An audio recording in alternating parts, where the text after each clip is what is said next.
रायगडच्या दिवे आगारमध्ये राष्ट्रवादीच्या तटकरेंना धक्का. रायगडमध्ये 18 ग्रामपंचायतींच्या निवडणुका पार पडल्या. यामध्ये श्रीवर्धनमधील दिवे आगार ग्रामपंचायत सर्वांचे लक्ष वेधून घेणारी ठरली आहे. दिवे आगारमध्ये राष्ट्रवादीला मोठा धक्का बसला असून दिवे आगार विकास आघाडीचे विजय तोडणकर सरपंचपदी जिंकून आले आहेत. श्रीवर्धन हा मंत्री आदिती तटकरे, खासदार सुनील तटकरे यांचा बालेकिल्ला समजला जातो. काही दिवसापूर्वी मसरा नगर पंचायतीमध्ये राष्ट्रवादीचा मोठा धक्का बसला होता. आता दिवे आगार ही महत्त्वाची ग्रामपंचायत राष्ट्रवादीच्या हातून गेली आहे.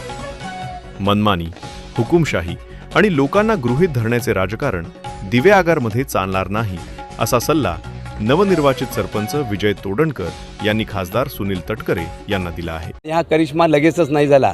ह्या करिश्म्यासाठी संघर्ष करावा लागला. गेली 10-12 वर्ष माझे कार्यकर्ते ह्याच्यामध्ये संघर्ष करत होते आणि सर्वात महत्त्वाचं म्हणजे दिवे आगारमधील सर्व समाजाने मला एकमुखाने पाठिंबा दर्शवला होता. माझ्यावर विश्वास टाकला होता की दिवे आगारमध्ये जे काही चाललेलं आहे, अनधिकृत बांधकाम असतील, स्थानिक रोजगारावर जी कुऱ्हाड पडते आहे, या बाबतीमध्ये जे काही असंतोष जो निर्माण झालेला होता, तो असंतोष फक्त एक विजय तोडणकरच दूर करू शकतो. यामुळे कुठल्याही नागरिकांनी, कुठल्याही समाजातल्या बांधवांनी किंवा कुठल्याही विरोधी पक्षातल्याही लोकांनी राजकारण किंवा पक्ष न बघता विजय तोडणकर या व्यक्तीवर आणि त्यांनी केलेल्या संघर्षावर आणि त्याच्याबरोबर कार्यकर्त्यांचं असलेलं संघर्षाचं बळ ह्याच्यावर विश्वास टाकून मला निवडून दिलेला हा विजय एकटा माझा नाही आहे, माझ्या कार्यकर्त्यांचं आहे. माझ्या पाठीशी उभे राहिलेले सर्व जे असतील किंवा जे कार्यकर्ते आज माझ्याबरोबर हयात नसतील, जे मोठे वयस्कर जे होते की त्यांची कित्येक वर्षापासूनची इच्छा होती की विजय निवडून यावा आणि विजयने दिवे आगारसाठी काम करावं,